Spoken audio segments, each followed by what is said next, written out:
Hi everyone, my name is Fanaz Race, and I am one of the speakers for the session today that we have. Hopefully you can see the slides up on the screen. So this is the Palestine Exception, Tackling Inequalities Through Transdisciplinary Decolonial Research. This is part of the GCSJ seminar series. Just before we make a start, just if you could please note the code of conduct that is being shared in the Q&A section. We have a Q&A there for you to be able to drop your questions in, and then at the end of the presentation we will be looking to take some of those questions. So I think we'll now get started. Okay, so this OSC aims to transform decolonisation agendas as we centre the example of Israel-Palestine. It probes the forces that drive the Palestine Exception, including settler colonial legacies of its Western supporters, so the US, the UK, the EU. This exception is manifest in university procedures and political pressures, including suppression or intimidation of pro-Palestine views.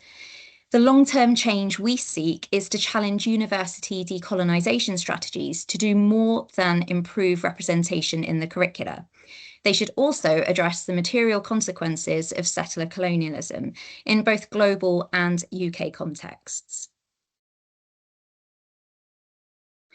We seek to transform decolonisation agendas towards identifying and questioning neo-colonial mindsets that pervade our institutions and policies, impacting how we conceptualise progress, knowledge, development, and international law, as well as global distinctions between what is central and peripheral, the broader political economy, our shared environment, and our limited natural resources.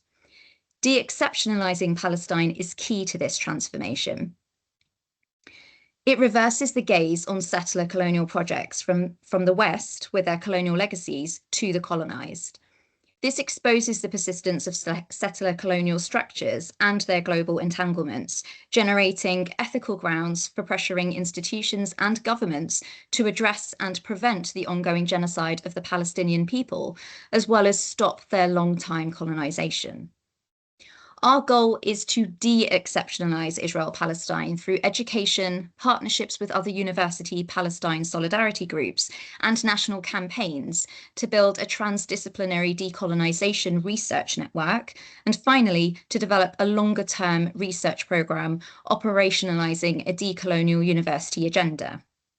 Within universities, we must explore how policies, procedures, and common practices are implemented differently within different contexts, and what this means for educational curricula, research councils' agendas, and decolonising the university initiatives. In this connection, we've been exploring the following questions. Why is Israel-Palestine the exception in how Western democracies in particular view international law regarding the actions of settler colonial states? What problematic issues are surfaced by highlighting Israel's settler colonial apartheid role and the decolonial forces seeking to disrupt that role? What more happens when Palestine is de-exceptionalised? The outputs that we envision for this work include a website to house appropriate educational resources, as well as blog posts created in collaboration with related initiatives, a qualitative study exploring the existing decolonisation agenda, the experience of colonial legacies, and the barriers to challenging these practices within a higher education context. A report will then inform universities' practices to reframe decolonisation agendas so that they address inequalities.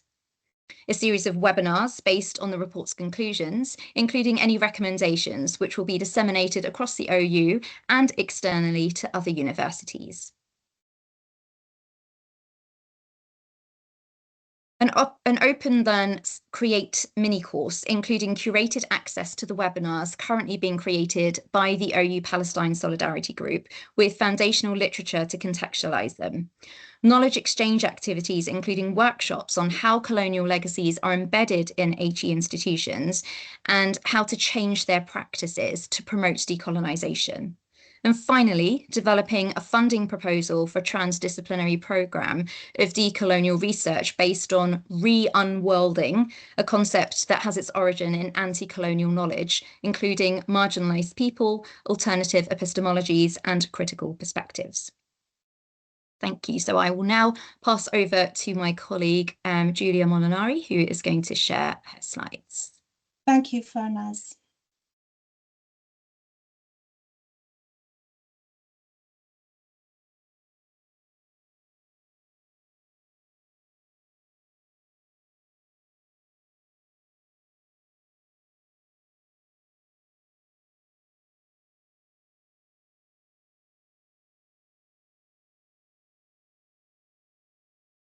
So I have just 5 minutes to present on ongoing research on the Palestine exception to academic freedom in the UK. I will share insights from an ongoing literature review that provides conceptual foundations for analysing survey responses. I will focus on what the Palestine exception is and why it matters, the Palestine exception in the US and UK, repercussions of the Palestine exception, why structural change is needed, and a selected bibliography for further evidence. In politics, a state of exception refers to the suspension of the rule of law to deal with exceptional circumstances, such as alleged security threats. It also refers to a state of hyper-regulation, which is needed to keep the exception alive. Israel's permanent state of exception sustains its surveillance industrial military complex and its ongoing illegal occupation of Palestinian land and people.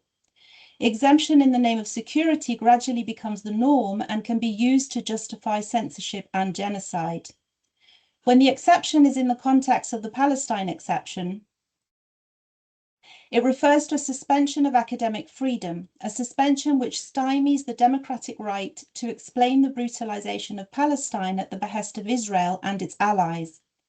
The Palestine exception to academic freedom has been compounded by non-binding working and political draft definitions of anti-Semitism, which threaten academic freedom, a human right protected by the Universal Declaration of Human Rights. It's worth noting that the right to academic freedom does not include the right to not be offended. Draft working definitions of anti-Semitism have been weaponized by universities to gag criticism of Israel's policies well before October 7. Specifically, the International Holocaust Remembrance Association working definition of anti-Semitism, adopted by 75% of UK universities, conflates criticism of Israel with anti-Semitism in 7 of its 11 examples. It's also worded so vaguely that it invites controversy in ways that other definitions do not. The Palestine exception to academic freedom is a very serious concern because it's fueling a climate of censorship and double standards around ongoing Western complicity in anti-Palestinian racism. For example, the British Sociological Association issued an official statement in support of Ukraine, but not in support of Palestine. The experiences of censored US academics act as a weather vane for what to expect in the UK. And whilst the UK does not yet have ratified gagging orders to censor research, the Palestine exception is insidious, as the weaponization of equality, diversity, and inclusion policies against Palestinian advocacy shows. In 2014, Salaita, an American scholar of ethnic and race studies, was offered a tenured academic position at Illinois University, which was withdrawn because of his criticism of Israel. He argued that having a free speech platform is an individualistic, lucrative career move for far-right pundits that is not motivated by a desire for decent political debate in the interests of the public good. He's also said that Zionist ideology shuts down the academic freedom to denounce US colonialism. Gagging orders are testimony to the trend of shutting down debate around issues of social justice, such as critical race theory and equality, diversity and inclusion policies. In the UK, Schweik and Gould have documented how the Palestine exception manifested at their universities, Exeter and Bristol, and show the difference that having a permanent job makes to upholding academic freedom. Gagging academic freedom has several repercussions. These include the fact that pro-Palestinian activism and scholarship have faced overt repression and disproportionate bureaucratic barriers, probably because of the IHRA working definition. It's well documented that students and faculty have been disproportionately punished under the guise of maintaining order. Moreover, an investigation by Liberty Investigate revealed that universities have shared intelligence with police on pro-Palestinian student organizers. To de-exceptionalize Palestine, Rafif Ziada calls for action beyond decolonizing curricula and diversity training. She claims that the struggle against colonialism is not a disagreement between equal parties, it's structural violence sanctioned by power asymmetry. Being neutral and balanced simply placates the oppressor. Instead, we should be rejecting performative neutrality and balance to combat anti-Palestinian racism, boycotting organizations complicit in Israeli occupation, pushing back against administrative censorship, and establishing solidarity networks by using our privilege to advance global democracy and justice. And finally, the Palestine Exception is extensively documented throughout these resources. Thank you very much.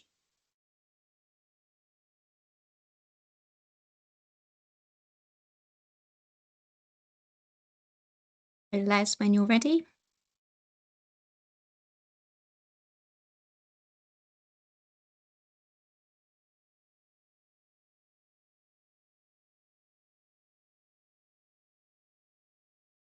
Right. All right, my part will look back at the OU statement on Gaza in October 2023, subtitle, Exceptionalizing the Israeli settler-colonial regime as a victim. The OU administration has rarely commented on international issues. An exception was Russia's 2022 invasion of the Ukraine, when the OU administration issued a statement giving strong support for Ukraine, rightly so, as a country being colonized and attacked by Russia. And it has issued several more statements supplementing the original one on Ukraine. As regards Israel-Palestine, however, the OU said nothing for decades of Israeli colonization, everyday violent attacks, and massacres in Gaza, in particular 2008, 2014. There were thousands of Palestinians dead, but nothing said by the OU administration. After Hamas's 7th of October cross-border attack, Israel intensified its previous attacks on Gaza. Finally, then, the OU broke its long-time silence on Israel-Palestine. So let's ask why then, and not earlier, and exactly how. And the answers are related, because according to the critical discourse analysis I will present here,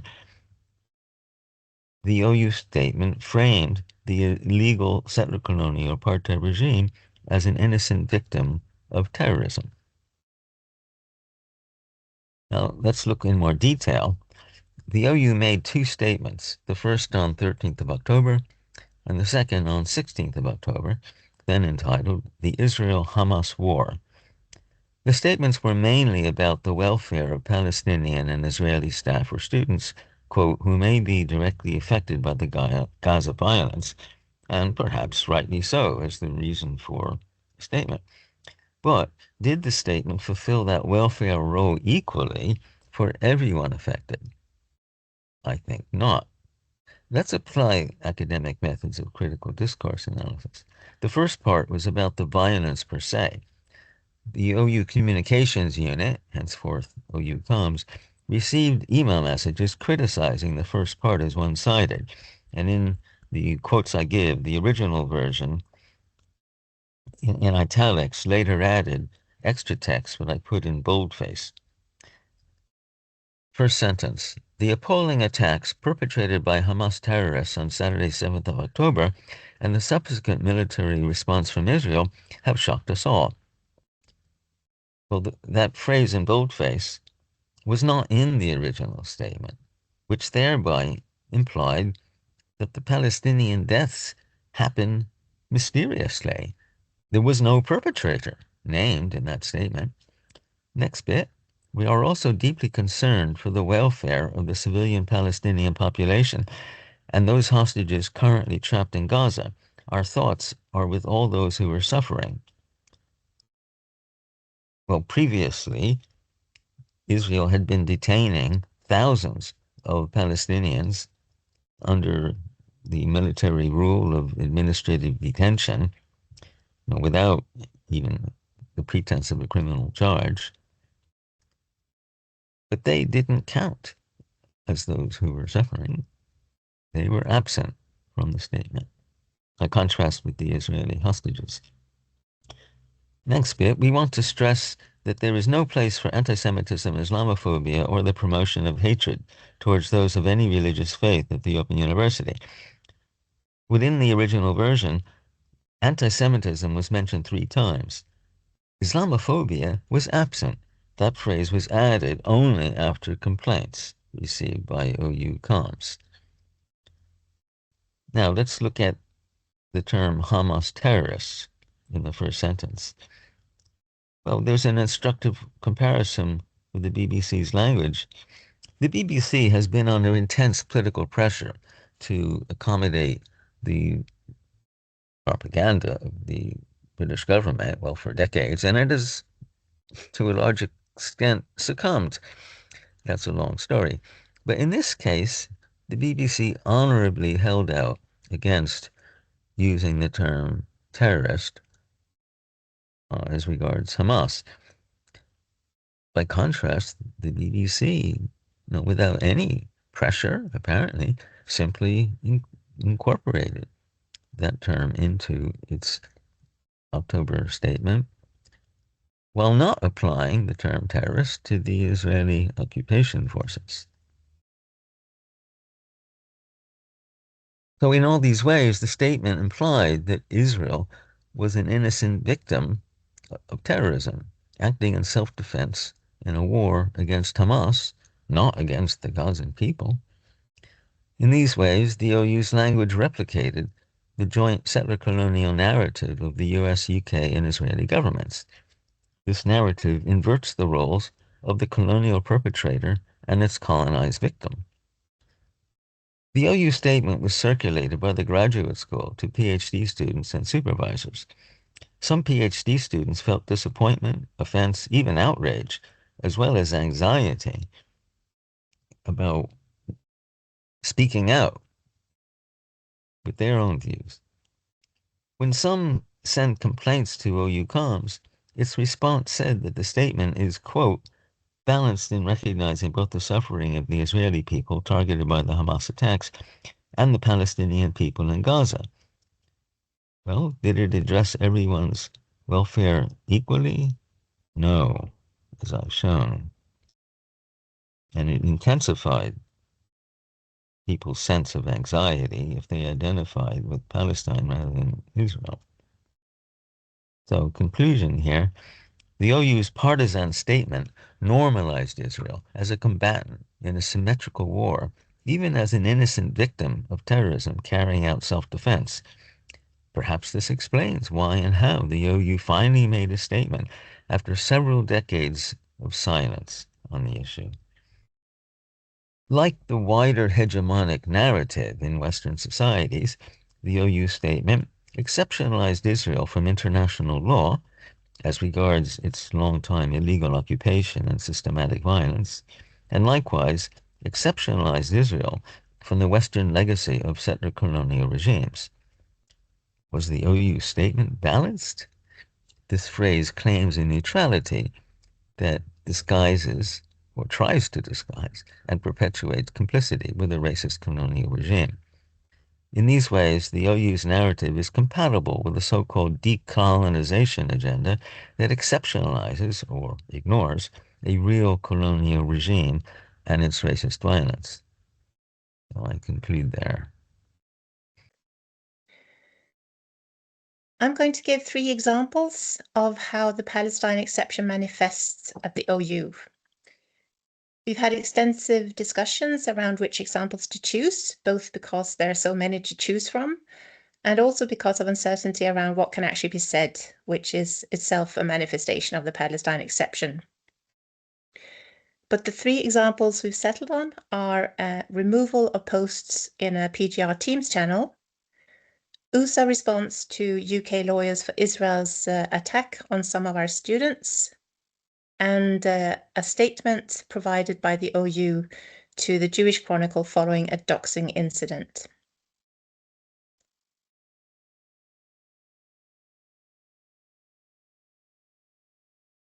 We want to start out by saying that we are not criticizing individuals here, and that's very important. Each and every one of us has some serious self-reflection and political self-education to engage in because of how entrenched this problem is within our institution and also the wider sector. So what we are pointing to are some wider structural, systemic, and institutional injustices that stem from entrenched colonialist legacies. In most cases, when we've alerted the administration to these issues, they've acted and shown a commitment to learning, just as we ourselves have learned a great deal about how the Palestine Exception works within UK academia. As for the first example, I'm going to show some posts from a PGR Teams channel before they were requested to be removed. The PhD students who made these posts came from Jamaica and Sri Lanka, and they've kindly given their permission to show their names and identities here. Not only that, this presentation, in fact, offers an opportunity for their voices to be heard for the first time and amplified rather than suppressed. And I don't wish to speak on behalf of them. I know that at least one of them is here in the audience, so they can also jump in and say something if I'm not representing their voices correctly. In October 2023, following Israel's escalation of attacks on the Palestinian, Gavin Myers, Jamaican PhD student in FBL, posted a statement made by Margaret Thatcher in 1987 in which she accused ANC leaders of being communists. Gavin says, "This is what Margaret Thatcher said in 1987. Will we say the same about Nelson Mandela and the ANC? What are we saying about Palestine now? Are we saying anything? Open University played a major role in advocacy then. Are we as students saying nothing?" Comarine Rodrigo, Sri Lankan PhD student in Wales, then joined the discussion by posting a link to a petition that was widely circulated at the time and which asked for a ceasefire. She also posted an excerpt of a statement by the UN Secretary General. After having posted it, she asked the moderator if it was okay for her to post it. The moderator consulted with the administration, after which they got back to ask Comarine to remove the post. Before the post was removed, however, Gavin thanked Comarine for posting it, saying, "We cannot remain silent, especially in a European social and political context that is increasingly right-wing, nationalist and Islamophobic."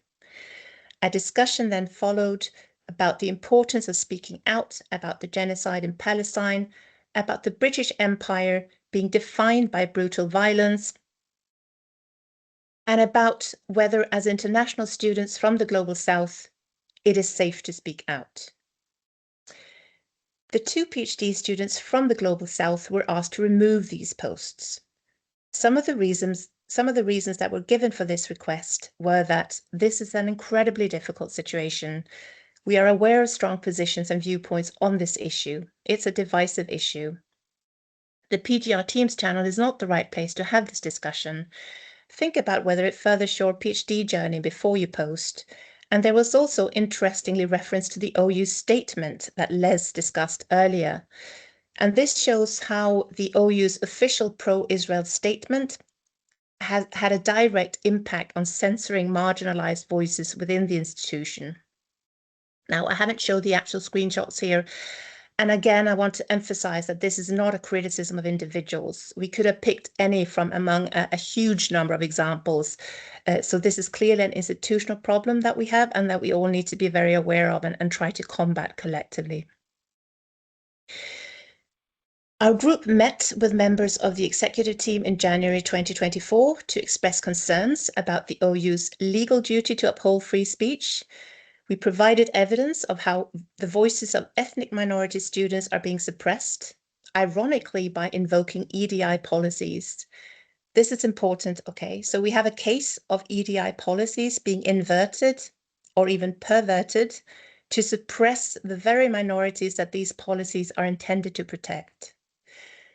Additionally, in this particular case, these voices came from Jamaica and Sri Lanka, both countries that have been colonized by Britain and who bring not only lived experiences, but intellectually sophisticated observations about living under a legacy of British colonialism, adding a valuable comparative perspective to Israel's contemporary and illegal settler colonialism of Palestine.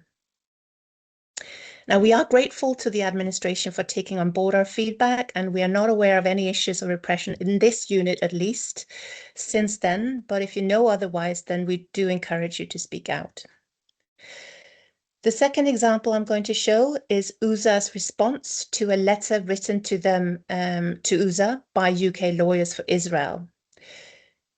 UK Lawyers for Israel wrote a letter to the trustees and chief executive of USA asking for the OU Friends of Palestine student group to be investigated for being potentially in breach of the Charity Commission regulation by expressing support for Palestine Action. Notably, this was before Palestine Action was proscribed as a terrorist organization in July 2025. And for anyone who may not be aware, Palestine Action is a non-violent direct action group that seeks to raise awareness of the government's complicity in Israel's genocide. The ban on them has been widely condemned by international organizations, including Amnesty International, the UN, and Liberty. And it's highly controversial, as you will have read in The Guardian, no doubt. Now, although after an investigation, USA concluded that there was no case to answer, they did impose restrictions on an upcoming webinar the students had organized, along with a warning that the webinar could be cancelled. Of course, it's clear, and I think we all understand, that USA and the university do have a duty to investigate in cases like these. However, there is perhaps a wider discussion to be had around the extent to which the OU should serve as a proxy for the pro-Israel lobby. The incident understandably caused a great deal of anxiety and stress for our students, who had to respond to USA at very short notice, on top of their studies, on top of their assignments, and on top of organizing a high-stakes and very important webinar in order to prevent this webinar from being cancelled. It should be mentioned that, ironically, UK Lawyers for Israel are now themselves under investigation for breaching the charity regulation. This follows a report by Cage International, which evidences how UK Lawyers for Israel engage in lawfare, i.e. they abuse the legal system to silence the truth about Israel's decades-long violations of international law. There is political education work here for the institution to do about how the pro-Israel lobby engages in lawfare to undermine freedom of speech and academic freedom within universities, much like they do under the Trump administration in the US. And this brings me to the third and final example of the Palestine Exception, which is a statement the OU provided to a doxing incident involving the Jewish Chronicle. This will need a bit of contextualization, so please bear with me. Now, because of the distress experienced by our students following UK Lawyers for Israel's attack on them, we wanted to offer them a bit more additional support.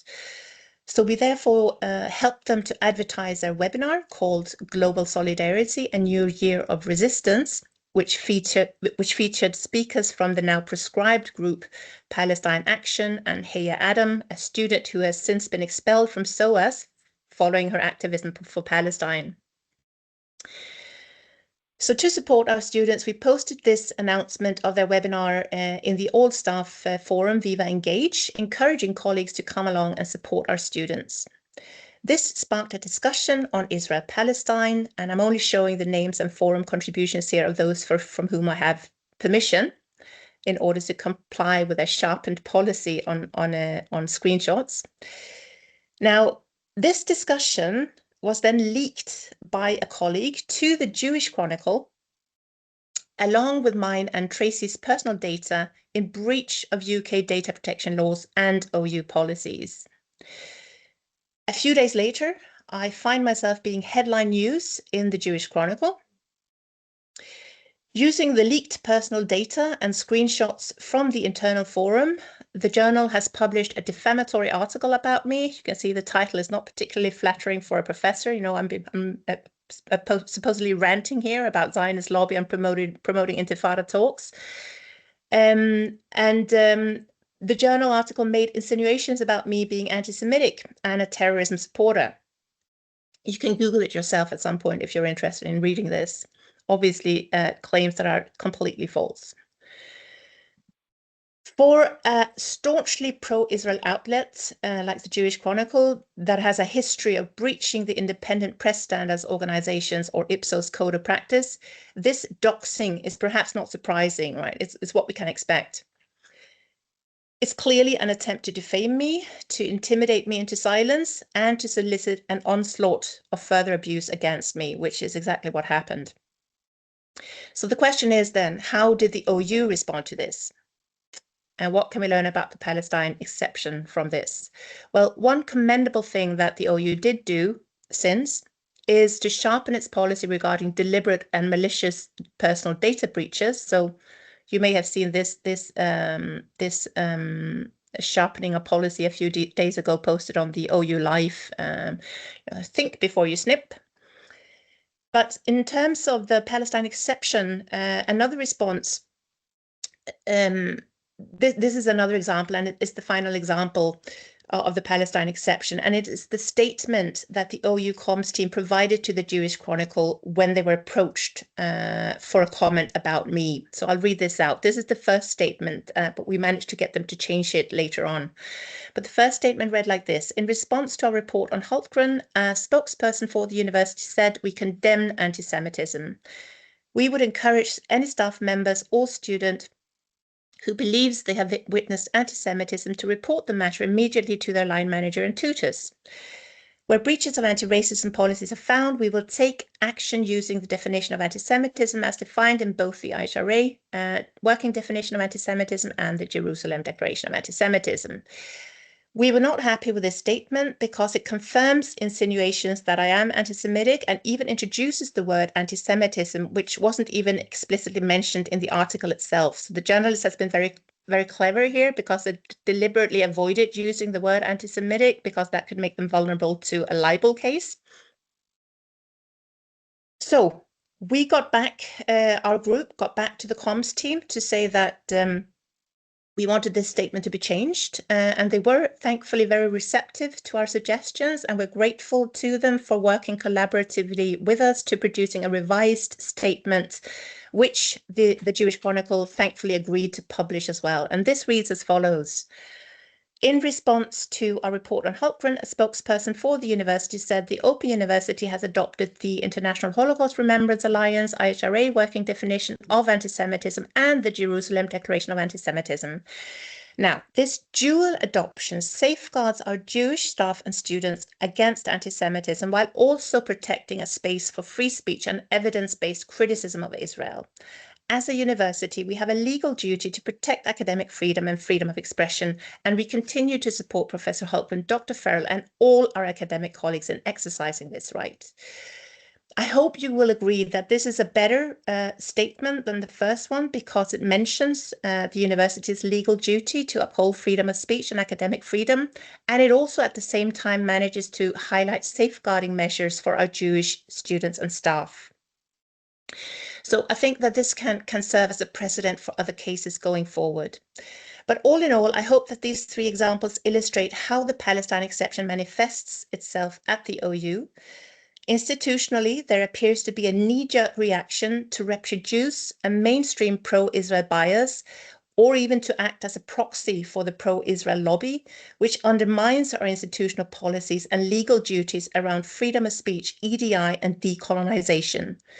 The good thing, however, is that the institution seems capable of and willing to engage in political self-education, and we hope for continued productive interactions with the leadership going forward. Thank you. So, hi everyone. I'm Dimo, and I will be presenting a research project which is about exploring the Palestine exception in UK's higher education.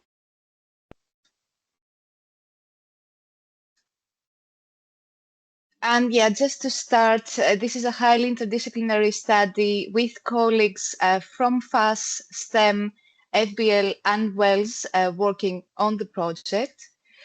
And as Farnaz already mentioned, our study aims to explore and deepen our understanding of the Palestine exception by particularly investigating how Palestine becomes an exception in academic discourse and practices within the UK's higher education. It also aims to examine the barriers faced by students and staff who critically engage with Palestine. As Farnaz mentioned, it aims to contribute to efforts to decolonize higher education, so it aligns itself with the incentives to decolonize higher education that has been embraced by the OU and various universities in the UK as a whole, and aims to address and disrupt not only the reproduction of colonial thinking in our curriculum designs, but importantly, the colonial foundations underpinning higher education itself. So as Farnaz mentioned, our study aims to de-exceptionalize Palestine by situating it within the dominant global context of racial colonial capitalism and the harms that it has been producing across the globe for over 500 years. Harms that have been masked under the benevolent discourses of modernity around progress, development, human rights, democracy, and security. So our hypothesis is that there is nothing really exceptional about Palestine in this regard, meaning the genocidal actions that the settled colonial state of Israel is committing against the Palestinians. What is exceptional are the barriers faced by students and staff when raising critique against these actions.